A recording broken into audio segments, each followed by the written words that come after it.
Imagine a world where the internet is forbidden drink, your hairstyle decided by a government, and one mistake, just one single mistake, and the 3 generations of your family pay the price. It sounds like dark dystopian movie, right?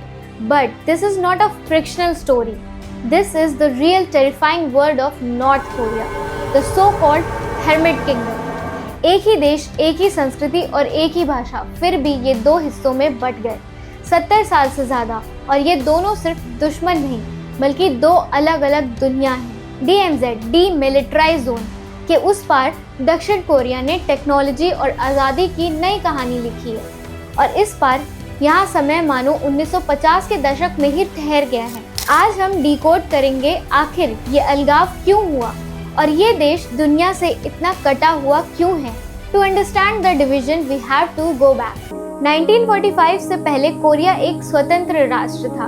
1905 में Japan ने इस पर कब्जा कर लिया और 40 साल तक एक ब्रूटल कॉलोनियल रूल चलाया। दूसरा वर्ल्ड वॉर खत्म हुआ, जापान ने सरेंडर किया, कोरिया आज़ाद तो हुआ लेकिन आज़ादी की कीमत चुकानी पड़ी। 1945 में the Soviet union and the United state, 2 superpower with opposite ideologies, agree to temporarily divide Korea along with 30 parallels. उत्तर पर सोवियत संघ का प्रभाव था और दक्षिण पर अमेरिका का। ये अस्थायी बंटवारा यानी टेम्परेरी डिवीजन ही इतिहास का सबसे बड़ा परमानेंट घाव बन गया। रियल डिवीजन की शुरुआत कोरिया वॉर से हुई जो 1950 से 1953 तक चली। उत्तर कोरिया ने चीन और सोवियत संघ की मदद से दक्षिण कोरिया पर हमला किया।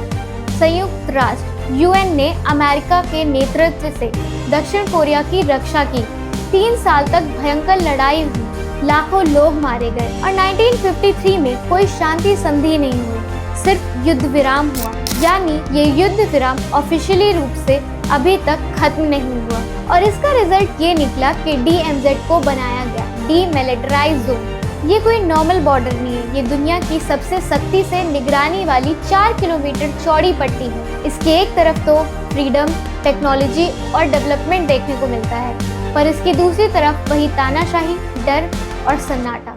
DMZ के नॉर्थ साइड 1948 में एक आदमी ने सत्ता संभाली जिसने कोरिया को हमेशा के लिए ही बदल के रख दिया। किम इल सुंग फाउंडर और ग्रेट लीडर कहलाए गए। उन्होंने एक आइडियोलॉजी को देश के रग रग में भर दिया, जूचे, इसका मतलब है आत्मनिर्भर। लेकिन असल में ये दुनिया से पूरी तरह से कट जाने और सिर्फ किम के परिवार पर निर्भर रहने का आदेश था। जूचे की आड़ में किम इल सुंग ने अपनी सत्ता की नींव रखी, एक ऐसी नींव जहां गलती की सजा सिर्फ आपको नहीं बल्कि आपके बच्चों और उनके बच्चों को मिली। 3 पीढ़ियों की सजा, 3 जनरेशन पनिशमेंट, और यही डर उनकी सत्ता की असली नींव है। 1994 में किम इल सुंग की मृत्यु हो गई और सत्ता उनके बेटे किम जोंग इल को मिल जाती है, और यही थी दुनिया के इतिहास की पहली कम्युनिस्ट तानाशाही जो परिवार की डायनेस्टी बन गई। किम जोंग इल ने अपने पिता की नीतियों को और सख्त किया। उन्होंने पहले सेना मिलिट्री फर्स्ट की पॉलिसी अपनाई। भयानक भुखमरी के बावजूद उन्होंने सेना पर अरबों रुपए खर्च किए और देश का न्यूक्लियर वेपन प्रोग्राम शुरू किया।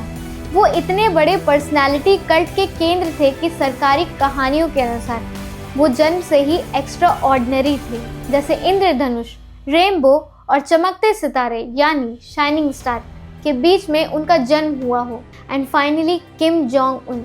किम जोंग उन ने स्विट्जरलैंड में 1990 के दशक में 4 साल की पढ़ाई की, वो भी नाम बदलकर। वहाँ पश्चिमी दुनिया का नज़रिया देखा जो उत्तर कोरिया के सख्त कम्युनिस्ट विचारों से बिल्कुल अलग था। वहाँ उन्हें बास्केटबॉल का शौक लगा, माइकल जॉर्डन के फैन बने। वहाँ उन्होंने दोस्तों से मिलना जुलना सीखा, मार्टिन लूथर किंग और नेल्सन मंडेला जैसे नेताओं के बारे में भी जाना। इससे कुछ एक्सपर्ट्स को उम्मीद हुई कि वो ज़्यादा खुले और रिफॉर्म लीडर बनेंगे, लेकिन असल में उनका शासन वही सख्त रहा। 2011 में सत्ता संभालते ही उन्होंने अपनी क्रूरता से सबको चौंका दिया।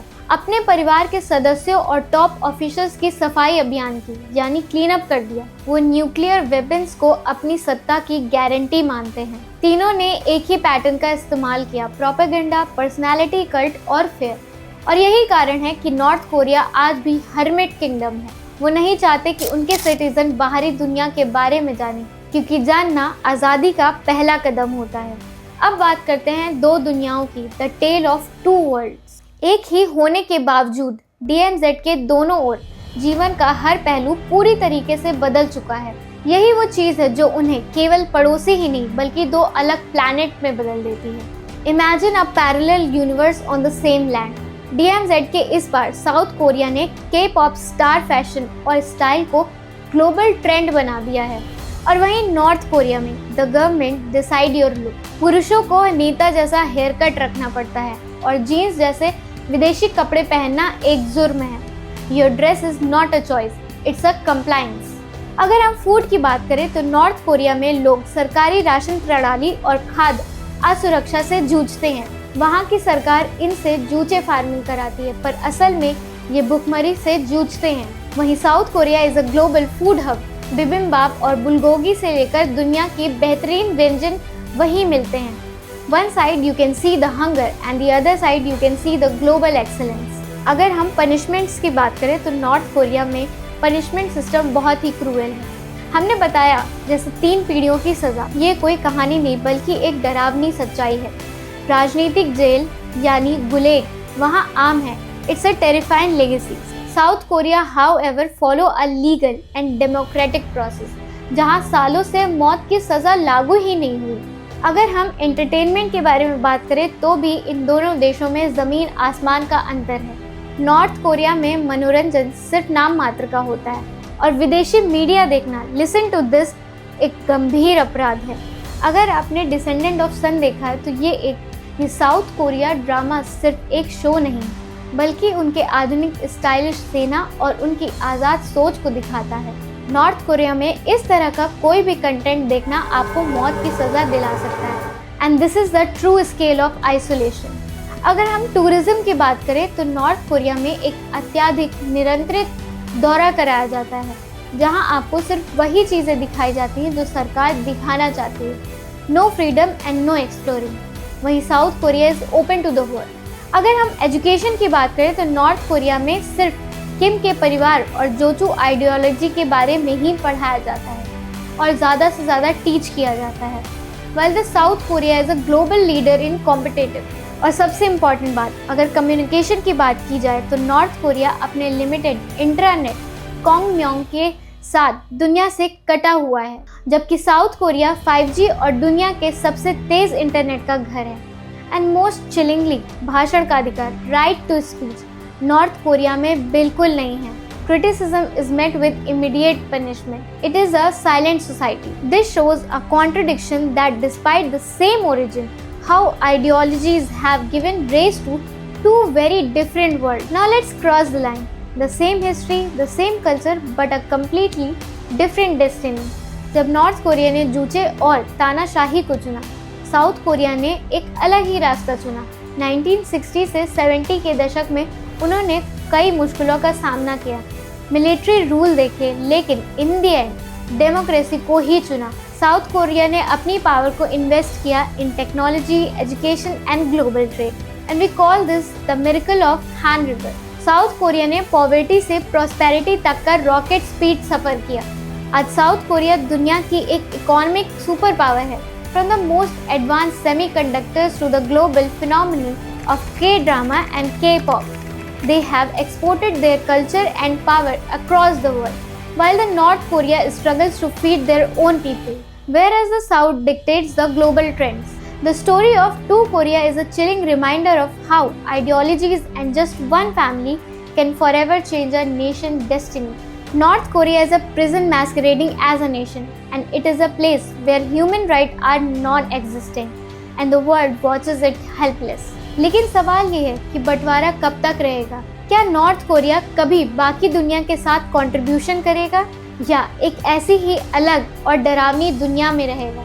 Well, the current sign are not good. जब तक किम परिवार सत्ता में है और न्यूक्लियर वेपन उनकी जीवन रेखा है, तब तक नॉर्थ कोरिया का अलगाव जारी रहेगा। किम जोंग उन के लिए अंतर्राष्ट्रीय लेवल पर सहयोग देने का मतलब है अपनी सत्ता पर कंट्रोल खोना। Korea is a dangerous place. Just one mistake by young leader Kim Jong Un could start a war that involves the whole world. That's why we must always remember this story. The Hermit Kingdom is still silent, but its silence is deafening. Until next time, stay curious and stay safe. And do like this video, share with your friends, and also subscribe our channel. Until then, stay happy and stay safe.